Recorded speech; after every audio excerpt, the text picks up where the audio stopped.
Hi everyone, this is Allen from Ampere Computing. I hope you guys enjoy the show. It's the third day. I can see everyone is with the exciting face. For me, yes. So when I just went into Chenbro's booth, I saw two exciting stuff. I saw they have the 2U24 large form factor drive, hot swappable, but it's side S's. And also there's a 4U24 large form factor drive. And the cool thing is that they can support up to 36. So if you haven't seen any exciting stuff, welcome to stop by Chenbro's booth. They got tons of cool stuff inside. They got age stuff. They got the most famous, hottest topic AI chassis solution right here. All right. So today I gotta talk about the topics which is very familiar to everyone. I think though the carbon emissions and get to the net zero faster. I think right now, I mean, ESG or power crisis is not only the slogan, but it's education right now. People or the company policy is actually try to lower the carbon emissions and try to get the net zero faster.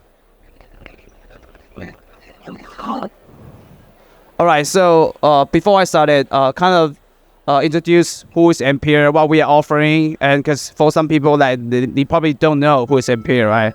So Ampere, we do the cloud-native CPUs, which purely support the data center customers. We don't do embedded CPUs, we don't do desktop CPUs, but we only offering the data center CPUs for data center customers. All right. So a quick overview of our product line. Right now we have 4 series of product. And 4 series in 2 family. The first family is actually Ampere Ultra family. Ampere Ultra family actually offer from 32 cores to 128 cores. So if you get chance to getting a Chenbro chassis, there's a one at my right hand side called Mount J. It's actually our first leading CRB having cooperate with Chenbro, Weaving, and Ampere. It's our first leading CRB. And as you know, like Taiwan is the most important site for server engineer. So we named this project as Mount J, Mountain Yushan. And then after Ampere Ultra family, we actually just announced our Ampere 1 family, which up to 192 cores with the DDR5 and also 128 PCIe Gen 5 support. And if you look at the power compared to the legacy CPU suppliers, we actually have it having like 30% off, 40% off the power in each generation compared to them. So that's why we actually bring out the topic that right now all the people, all the suppliers, they actually give a lot of good technologies which is benefit to the server industry. But more cores, more IOs, more memories, it increases the powers. But while the government, the environment, the company try to reduce the power, but people still want more I/O, more cores, because you know nowadays people are having the 8 apps, right? So that's kind of a conflict. So how do you, increase your cores, increase the power, increase the computing power in your data centers? At the same time, you can have the more efficiency power. All right, just show you some of the data. When we talk about data centers, especially for us, right? We think about revenue. We think about, wow, that's nice. There's tons of data. They will buy tons of chassis. They will buy tons of CPUs, tons of drives, right? But I'm not sure if you know, like actually data center contribute around 3% of the global carbons. That means that they consume a lot of carbons. They consume a lot of powers. All right. So even for some of the country like Ireland, Amsterdam, Singapore, Frankfurt, data center are not welcomed because they took tons of powers.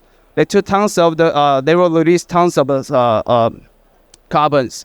So how you can do that? Because still you can see the cloud business, the cloud demand is still growing, especially with the AI.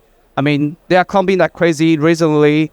You know, like when you do a 4U GPU server, it takes down around like 10K or watt per unit sometimes. So if you are using the 42 rack, sometimes you can only put 2 GPU server, which is not efficient. All right. So we will try to reduce the power of the data centers. Let's take a look at what we are right now. Starting from 90s, 80s, there's we call main framework computers, not even called server. It's like IBM systems. It's only afforded by the enterprise company. But right now, we actually at the cloud age, right? Which is 2010 to right now. We call microservices. What's microservices? When you open the Uber app, right? You order a car, and then it actually get the request get to their regional data center. The data center gonna do the matchmaking for the driver for you, and then they gonna have the the bank gonna collect your money. There's tons of matchmaking at the data center. This is the microservices that we are having right now, because more and more people that have more apps right now. All right. So if you want to have more cores but less powers, the only choice that you have is actually have Ampere Ultra family CPUs. So there's the 6 applications that will encourage people to take a look. The first one is actually web application. The second one is databases, and also the in-memory caching, and also media encoding. This one is, I think people talk about this in these days. Artificial intelligence, and also cloud gaming.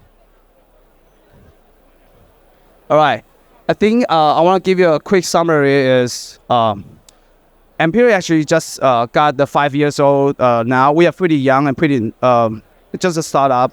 But during these 5 years, we actually won't allow the tier 1 CSP deal, because we are offering the more cores, less power compared to the legacy CPUs provider. So under the same condition, right? If you, like I showed, the microservices, if you got the 1.3 million requests every second, with the Ampere CPU, it only requires 36 CPUs. Instead, the rest of the 2 legacy CPU suppliers, they actually require more. And then if you talk about if you want to talk about power, right?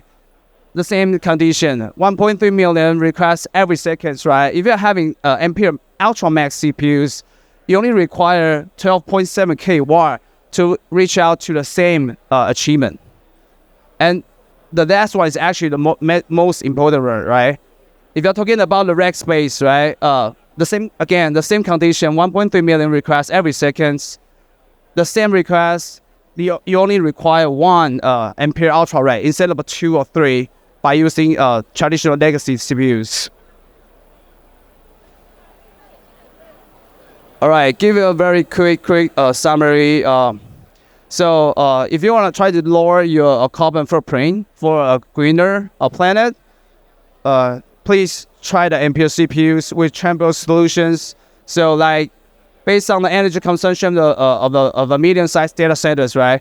If you are having the cloud-native processors, you can save over 200K areas of forest carbon required, and also 40K cost of the road, which is crazy. So I think it's time for the teams and the enterprise kind of like how to get the path to the net zero.